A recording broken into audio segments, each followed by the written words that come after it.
नमस्कार, आज की बड़ी खबरों में आपका स्वागत है। मैं हूं आपके साथ अनु भारद्वाज और आप देख रहे हैं news Ganga.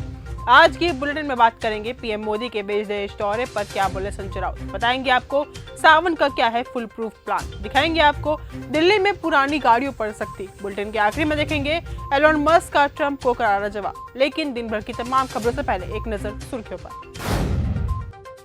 Kolkata gang rape case में आरोपी के शरीर पर मिले थे निशान। वकील ने कोर्ट में किए सनसनीखेज दावे। कपड़ों को लेकर ट्रोल होने के बाद खुशी मुखर्जी ने पढ़ी हनुमान चालीसा। लोग बोले विक्टिम कार्ड खेल रही है।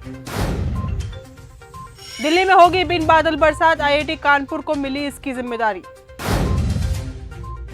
पीएम मोदी के विदेश दौरे पर बोले संजय राउत। प्रधानमंत्री नरेंद्र मोदी 5 देशों की यात्रा पर रवाना हो चुके हैं। पीएम मोदी की इस यात्रा को लेकर शिवसेना के नेता संजय राउत ने निशाना साधा है। संजय राउत ने कहा कि पीएम मोदी भारत में कब रहते हैं। उन्होंने आगे कहा कि मोदी जी देश में है कहा। महाराष्ट्र में 3 महीने में 1000 किसानों की आत्महत्या हो गई है। क्या मोदी जी को ये बात मालूम है? चुनाव आयोग ने पार्टियों से की अपील। चुनाव आयोग ने विपक्ष को जवाब देते हुए कहा कि बेबुनियाद आरोपों से कुछ नहीं हासिल होगा। समय व्यर्थ करने की जगह सभी दल हर मतदान केंद्र पर अपने बीएलए की नियुक्ति करें। चुनाव आयोग का ये जवाब बिहार विधानसभा चुनाव से पहले विपक्ष के आरोपों के बीच आया है। हिमाचल के मंडी में बादल फटने से तबाही। हिमाचल प्रदेश के मंडी जिले में बादल फटने और भारी बारिश के कारण अचानक आई बाढ़ से जुड़ी घटनाओं में 5 लोगों की मौत हो गई है। वहीं 5 अन्य लोग घायल हो गए हैं और 16 व्यक्ति लापता हैं। सावन का फुल प्रूफ प्लान तैयार। उत्तर प्रदेश के वाराणसी में 11 जुलाई से कांवड़ी और शिव भक्तों का रेला लगने वाला है। ऐसे में वाराणसी पुलिस प्रशासन ने फुल प्रूफ प्लान तैयार कर लिया है। इस बार 1.25 करोड़ श्रद्धालुओं के पहुंचने की उम्मीद है। कांवड़ यात्रा के लिए 1500 सुरक्षा कर्मियों की तैनाती 24 घंटे की जाएगी। वहीं मार्ग पर पड़ने वाली दुकानों के मालिकों को उनके स्पष्ट नाम के साथ बोर्ड लगाने के लिए कहा गया है। दिल्ली में युवक बेच रहा था गाय का मांस। दिल्ली में मॉडल टाउन के विजयनगर इलाके में एक शॉप पर गाय का मांस बिकने का खुलासा हुआ है। इस बात की पुष्टि फॉरेंसिक रिपोर्ट में हुई है। करीब 1 महीने पहले ये मामला सामने आया था। वहीं अब इसकी पुष्टि हुई है, जिसके बाद वहां पर काफी लोगों की भीड़ इकट्ठा हो गई और चमन कुमार नामक व्यक्ति को पीटने लगी। पुलिस मौके पर पहुंची और चमन कुमार को मेडिकल जांच के लिए ले जाया गया। हेमंत खंडेलवाल चुने गए एमपी के बीजेपी अध्यक्ष। बताया जाता है कि सीएम मोहन यादव और हेमंत खंडेलवाल के बीच विश्वास और सहयोग का लंबा रिश्ता है। संगठन और सरकार के बीच बेहतर तालमेल बनाए रखने के लिए जाने जाते हैं। मोहन यादव ने हेमंत खंडेलवाल की क्षमताओं को नजदीक से देखा है। यही कारण है कि वो सीएम यादव की पहली पसंद बने। क्वाड देशों की चीन को सख्त चेतावनी। भारत, अमेरिका, जापान, ऑस्ट्रेलिया ने दक्षिण और पूर्वी चीन सागर में चीन की गतिविधियों की कड़ी निंदा की है। चीन के जल क्षेत्रों में जहाजों से टक्कर, वाटर कैनन के प्रयोग और संसाधनों पर अतिक्रमण की निंदा करते हुए क्वाड ने अंतर्राष्ट्रीय कानून के पालन पर जोर दिया है।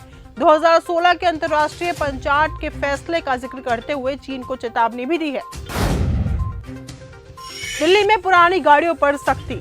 दिल्ली में मंगलवार को कड़ी सुरक्षा के बीच ओवरेज वाहनों पर फ्यूल प्रतिबंध लगा दिया गया है और 80 ऐसे वाहनों को जब्त भी कर लिया गया है। दिल्ली भर के पेट्रोल पंप को CAQM के निर्देशों के तहत मंगलवार से एंड ऑफ लाइफ वाहनों को फ्यूल नहीं देने के लिए कहा गया है।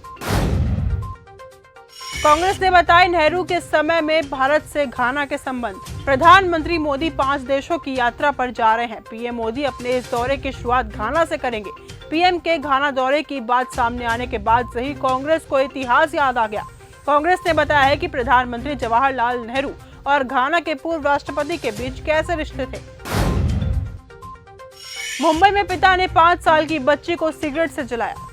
मुंबई में एक बेहद चौंकाने वाली और दिल दहला देने वाली घटना सामने आई है, जहां एक पिता ने कथित तौर पर अपनी 5 साल की मासूम बेटी को बुरी तरह से पीटा और सिगरेट से जलाया।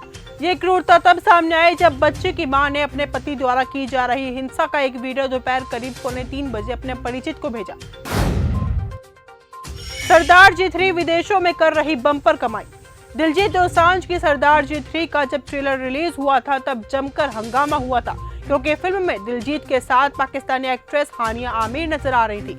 जिसके बाद से इंडिया में फिल्म को बैन करने की मांग उठी और फिर इसके बाद फिल्म को ओवरसीज और पाकिस्तान में रिलीज किया गया, जहां ये फिल्म बम्पर कमाई कर रही है। पानी के नीचे बारूद बिछा रहा था ईरान। अमेरिकी खुफिया एजेंसियों के मुताबिक इजराइल के हमलों के बाद ईरान ने नौसैनिक बारूदी सुरंगें लोड की थी। ये दुनिया की सबसे अहम तेल रूट को बंद करने की तैयारी मानी जा रही है। हालांकि अब तक सुरंग तैनात नहीं की गई है, लेकिन रिपोर्ट्स के मुताबिक खतरा अभी भी बरकरार है। पाकिस्तान बना यूएनएससी का अध्यक्ष। पाकिस्तान यूएनएससी का अध्यक्ष बन गया है। ये ऐसे समय में हुआ है जब पाकिस्तान पर आतंकवाद का समर्थन करने जैसे गंभीर आरोप लगे हुए हैं। 2013 के बाद से ये पाकिस्तान की पहली अध्यक्षता है और ये उसका गैर स्थायी सदस्य के रूप में 8वां कार्यकाल है। एलन मस्क का ट्रंप को करारा जवाब।